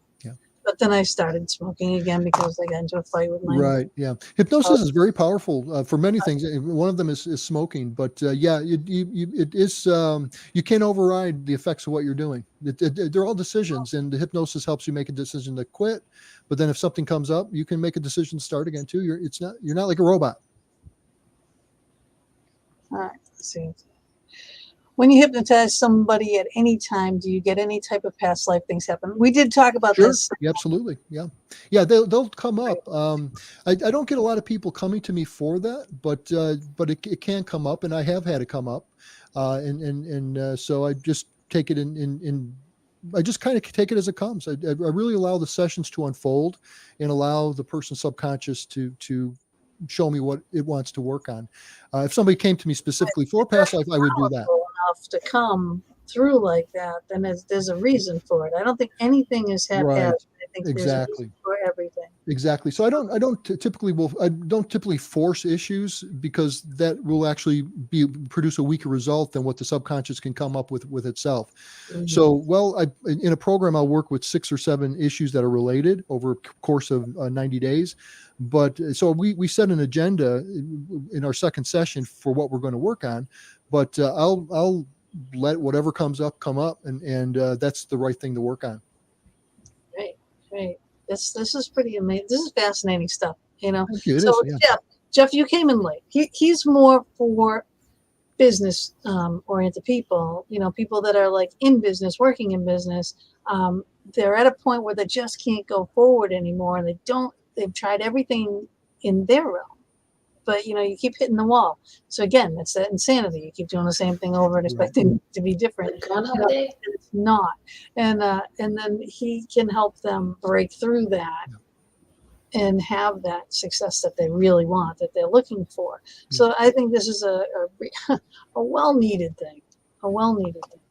Because yes, your knowledge, your power, your everything, your ego might have gotten you to that place that you need to be in business at this point. However, now you have to say, oh, okay, I have to step back, and I have to understand that I'm not the end all and be all of this. There is more, and I can't break through, right? So I need that help to break through, and that's where you come in and help. Absolutely. Cool. I knew you would. You're a smart guy, Jeff. But we do have people that we know that do past life regressions and past life therapies and past life, meditations and all that kind of stuff. If everybody's interested in past life, there's other people. But Jim will help you in your business. Yeah. Yes, Mama. For everybody who's in each different chat rooms, there is a link in the chat rooms, Facebook, YouTube, and other Facebook. So that you can go do the consultation. You can be assured that I'm going to be hitting you up for a consultation. Awesome. I love that. Thank you. I've only once was a friend of the family, and he was like, "You play like you is." Who was, oh yeah, I can do hypnosis, and I can do it, and I got, my gut was saying, this is not what it's, so I wouldn't allow it Right. He thought he was going to do an amazing job. And I was like, no, Yeah. I can't, no, Yeah. So I've never had, I've always had that in the back of my head because I kind of sort of knew where he was going, if you get my drift. Yes, I do. That's why we don't. That's why I we don't was do like, family members. yeah, no, but he wasn't family. He was friend of Or family. friends Yeah. somebody closely connected who might have an Yeah. agenda. We're already kind of. Yeah, I think his agenda were my C cups, but Oh, okay, yeah. so yeah, The party's definitely up.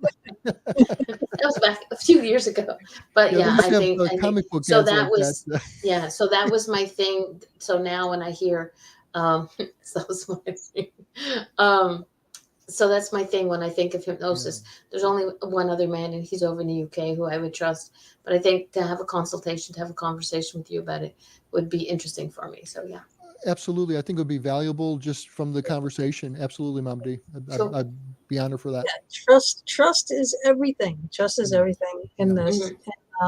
But you do meditations, so Yeah, I know, but I do. do my meditations because guided meditations, I can. There was only one that I really remember. The rest of them I don't get. It was like go up a path and you see a wooden house and you go into it, and then my But mind your took over. mind can go somewhere else. Yeah, took over the meditation. It's like a And suggestion. I still see that meditation. Many people who have explained it to want me to do that meditation for them to do that audio version. I have You a should. voice just for radio, but Which is so weird because I thought of this yesterday. I thought of doing one because people keep asking me about animal spirit guides. yeah. So you do the animals, and I'll do the nature. Here we go. Right? But yeah, so I think this is something. I think this show was this. You, Jim, were meant to be on this show because it sort of brings things the way we work. Nothing happens for no, Right. There's always a reason for stuff, the way things happen. Yes. And I think it just sort of shoves us forward. So I think maybe that's where so we'll talk. Yeah, absolutely. There's certainly vibrations and vibration levels, and forward. so there's certainly. That's the kind of quote for people in the show. Keep going forward, and that's been mentioned 3 times now on this show. Yep. Mm-hmm. Oh, I do. That's wild. So that's how all this is all connected in that way. What time is it? Oh, okay, we're doing good. We got some time. Yeah. So again, all right. So just go over again for people that have come in. Don't talk about Frenchmen like that. Sorry. The programs and the different types of programs that you have on your site, what they're for, and how lengthy are they, and such. Sure. It all starts with that free consultation call, and if a person is what will often happen is we'll go into we'll schedule an hour-long discovery session, and in that session it's a tiny bit hypnosis, but it's really drilling down to what a person wants to achieve and what might be blocking them and where they really want to go. So there's a lot of clarity in that for everybody who does it. And so we will often go through that session. It's a discovery session. And then from there, we determine, well, do we want to work on these things? And if so, then we do a strategy session where we nail out our agenda for it. How are we going to approach them? And then we just go into it depends on what I'm working on. If it's a 90-day program, we'll go into 6 sessions. If it's a 6-month program, it's actually a combination of coaching and hypnotherapy, or I can just do coaching. I'll do law of attraction type coaching, or I'll do business coaching, or it just depends on where the person's at, what's going to help them. We work on 5 areas. We work on clarifying the goals, and then we work on the environment, your working environment or your living environment, your internal environment, your relational environments. And so it's a comprehensive coaching program, but that's a 6-month or even a year program. And so, or I'll just do straight hypnosis sessions in packages, 3, 5, 7, 9. And we don't do there's no custom recordings or things like that, but we'll just work on kind of like one issue, and we'll really drill down on that one issue. So it's really a lot of it's custom made. I have a program, and I have things to do within that program, but the outcomes makes it custom made, and so we'll adjust it to what's needing to be accomplished. Right. That's really awesome. But see, this is Jeff. This is what it's about. Sometimes you get major blocks, you put it down, and it sits there because he works, he tinkers, he builds things, and Oh yeah, absolutely. So Yeah. you get these blocks and whatever. So this is the thing that could help. That could maybe get you that one step further. Who knows? All you can do is talk to me and Well, find it. the seed of creativity is in the subconscious. The seed of our emotions is the subconscious, and so a lot's happening at a subconscious level that we're consciously we're not aware. It's subconscious, but it's actually the bigger part of our thinking. It shapes our conscious thoughts in its direction. But we become so focused consciously that we lock out all this powerful stuff that's going on, and we lose access to it a little bit when we're trying to do everything consciously, and then we do get blocked bad, or we really get stuck. And really, it's really a matter of pulling that focus wider and bringing the emotions and the creativity in, and then allowing the focus to go where the solution is. Everybody's got their own solution in them. I became good at what I do when I realized when I stopped trying to solve people's problems, because they have their own solution, and I know how to help them find where their solution is, and that's what makes it powerful. It's the power of their own subconscious, and I harness their resources. Everybody has resources that they can bring to bear on anything they want to do. It's just that they're not aware of those, and their subconscious hasn't really hit upon it yet. And so what I'll do is I'll help those resources emerge, and then I'll harness it to what they're trying to do, and boom, they're now able to do what they didn't realize they could do before, but they wanted to do. Now, it is kind of a question. Would that sometimes entail getting rid of people in your life? It does. That's not my advice, and that's not my judgment to make that call. And so I don't at all do anything with where people are making decisions like that. But here's what's happening. Everybody in our life is already at the vibrational level that we are now. But if we're trying to put ourselves in a different vibrational level, when we get there, everybody's not really in sync with us anymore. And so sometimes there's going to be some kind of conflict. There's going to be some kind of negotiations going on with people in various relationships. And sometimes those relationships are relationships that, we'll move on from. But that's not my call to say that. And I don't encourage that.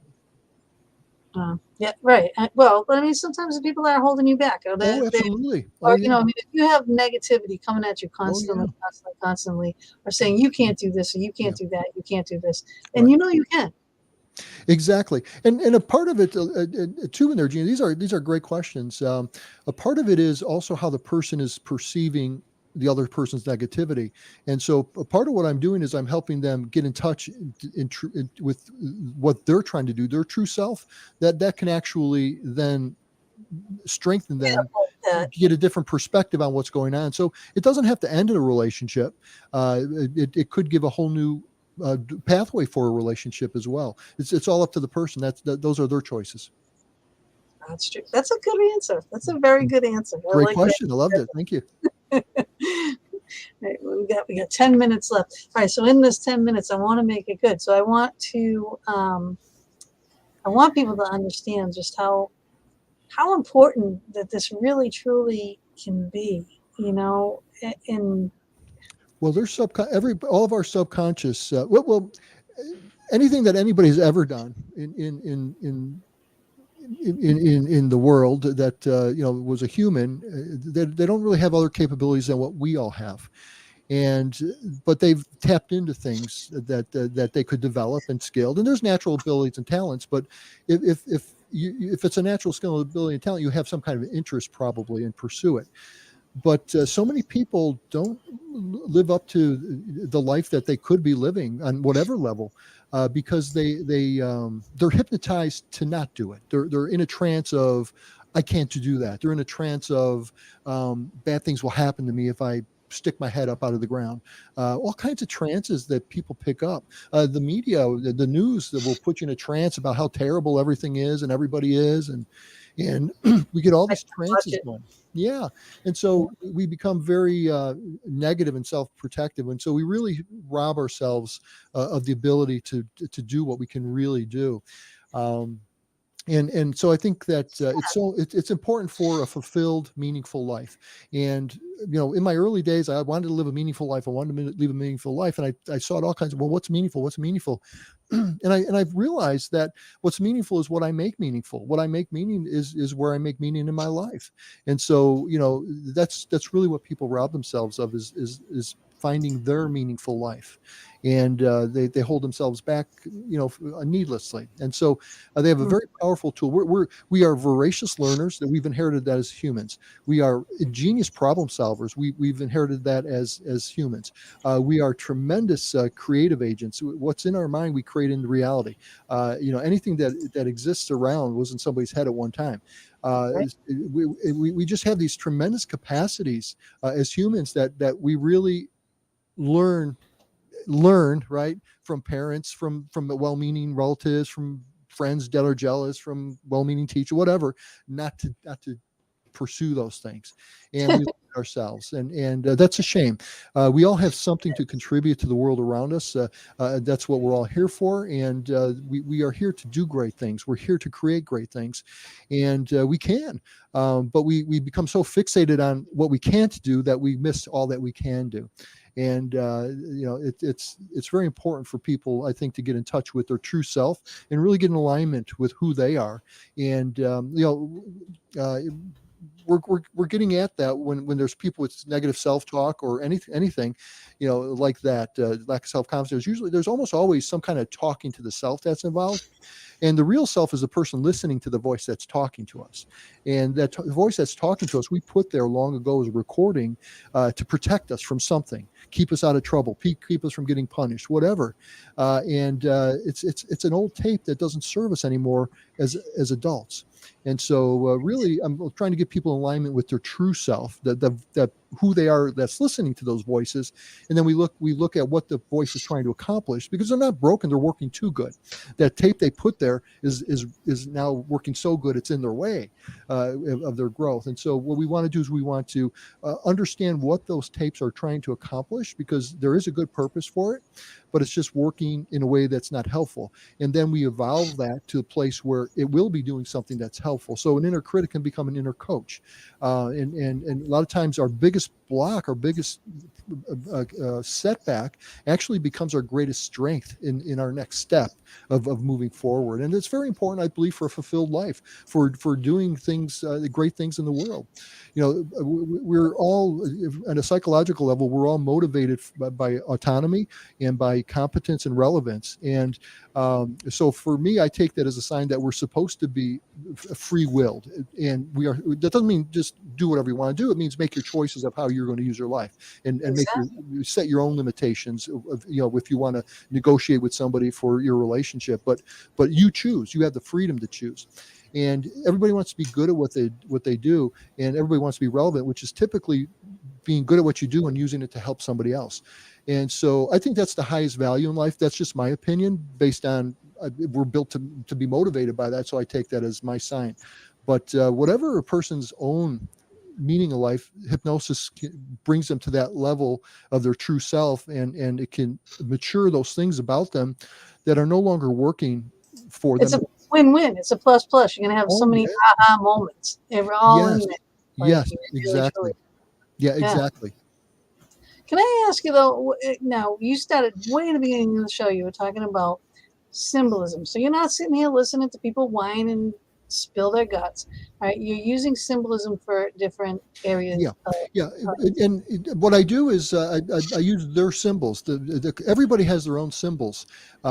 It's the mind is it's taking in data. It's trying to understand the world and what happens when certain things are done or not done, or what things mean and what it means to the person, or particularly for their survival. And in it, it's only able to think in terms of what it already knows, so it associates things. So, they form their own personal symbols, and then they see how those different things that are in their mind as pictures directly or as symbols, the picture in their mind, it takes on some kind of meaning, some kind of emotion that's attached to that. Isn't necessarily, I mean, you have a good experience with a dog, you see a dog, you love dogs. You have a bad experience with a dog, you see dogs, there's fear attached. But Right. so they take on their own symbols of what they mean to that person. And then there's usually groupings of these things, that will work in conjunction because they form from one another. And so those become metaphors is what I call them. And that's the map of a person's reality. And so they come upon that thing and they now follow the map that they understand reality to be, but that map was formed oftentimes, decades ago, and it's not even really a reflection of reality. It's a reflection of their experience at that moment when they weren't very experienced in life at all. And yet here now they're mature and they're experienced and they're living off of old things. They're not even aware that's happening. And so all we have to do is we go find that thing that's in their way, and then they see what it is, and it just evolves. It grows naturally. And when it evolves, it changes at a number of different levels. And so it's not like we're replacing, what they're doing with something else. We're actually changing what those symbols mean. And that's like a transformation when people do that. It's that unblocking that you're Yes. It's like poof, and Yeah, it's and proof. boom, It's you're proof. It's like, gone. oh my God, why Exactly. didn't we see this Exactly. before, right? And you remember what it was, and you're amazed at how clear it is that, man, there's so much a better way to do it, and you're never going to do it again because the new way is makes so much more sense. Yeah, It's easy and it's automatic. Yeah, I mean, even it can be the simplest thing, but if it's not pointed out to you, you're not going to see it, you're not going to get it, Right. and you're going to continue the same thing over and over again, and you're Right. not going to get anywhere. Yeah, but the thing, you're in those that are, you will, but those are symbols. See, and I could tell you things that make sense to the logical mind, but you don't get it inside. But if I take your symbol and I just start playing with your symbol, you begin to see yourself, what that means. And when you see it yourself, that's the correct solution for you. It means it has the meaning. That's the exact thing you need to know. It's exactly how you're equipped to deal with something. And so it's the most powerful. So I'm not even talking about using metaphors and symbols that I make up or that are cultural type things. They're yours. They're the person's. Yeah. And I don't even have to understand what it is. They could tell me that something feels like rubber marshmallows, and I'll just go with that symbol. I won't even know what they're talking about, but they know. And I could see the connections being made, and the things shifting, and the new realizations being made, and that symbol's evolving to what it needs to be, to where now they're resourceful in what they're trying to do. What was your greatest success moment? Oh my gosh, I've had a lot of them. I thoroughly love when a person, they don't think that they're really going to be able to do it because they just don't have a conception of what the freedom from what's holding them back, and they just become unchained, and just that freedom going forward. I think of one guy. He was a drywall contractor, and a lot of anger issues, and a good guy, really a good guy, but he could not get in front of camera at all. He has such self-esteem issues, and but he wanted to do a video course, and so in the program, I got him going on it step by step, little by little. But we really unlocked what was holding him back. And Gina, he is so beautiful. He's so natural and authentic on a camera. It's just amazing. It's the transformation is what I look for. Those are my greatest success stories. And this fellow is just one of those. That is awesome. That is awesome, because you're definitely changing a lot of lives.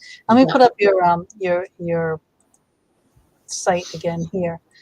Okay, so you guys can go, and for the audio only version, it is www.entiremindadvantage.com. And you can find him on Facebook, Jim Zboran, that's Zboran 1, that's on Facebook, and also on LinkedIn, and it's Jim Zboran, again, Zboran. You say that name perfectly. Thank you. I actually have, a lot. Next week's show, which is really funny, the woman is from Germany. and she studied at this college this long. Oh boy, I believe it. Yes. And she's got a master's from Germany. But I wrote it on the video. It's funny. I'm like, and even if I put it in pronounce.com, you know, I still couldn't do it. It was Musa something or other. They get complicated, that's for sure. Yeah, it wasn't a German word. You know, it's just, you know, I'll have her say it. Exactly. Yeah, that's the best way. Exactly. She knows how to say it. Yep. Yeah, but if I can't figure out how to do it, I will go to that thing and just say, or Google, say, how do you pronounce this? Did you do that with my name? I did. It did a good job. Wow, I'm impressed. Yeah. Yep. Good job. I'll have to remember that. Well, it helps, you know, it really Oh, does yeah. help. I get some crazy names in here, you know, and just, you know, crazy places and things. And it's like, yeah, I need to know how to do this or say this, you know, especially for the videos. Yes. But I even still, I just couldn't do that one. Yeah, there. I guess there's some of them like that. Yes. Yeah, it was, you know, a good 20, 30 letters on this one thing. Every letter in the A alphabet. lot of consonants stuck together, and Yeah, I don't know. So I give up. I just said, yeah, Germany. strange characters that don't look familiar. I guess that's supposed to be in there. Is that a typo? Oh, it's funny. All right, well, we are at 10 o'clock. I do want to say thank you so much for, you know, spending a couple of hours on a Thursday night with me and Mama D. And, you know, we appreciate it. And Mama D is definitely going to be doing a consult with you. I wouldn't mind doing a Well, consult. thank you, ladies. You know? Thank you both. And thank you, audience, too. Great questions, too. No, It's because we have amazing people in our chat. You do. You absolutely do. we do. There's no doubt about it. And next week will be mature audience only. Okay? Yes. We're talking sexual enlightenment next week. Risque. Okay, does that mean Jeff's not allowed to be here because he's a minor? I'm getting younger, so maybe I'll be too young by the time that gets around. So, There you go. so hurry up. So I can get in on that. Oh, God. Okay. Yes. But we will see you all next week, and everybody have a wonderful night. Hang with us for a minute here, Jim. And you guys know what to do. Share the show. Oh, wait. Let me do this again. You will share the show. You are natural, Gina. If you Very don't, I nice. will find you and kick your butts. Chopping out, everybody. We love you. Ciao, babes.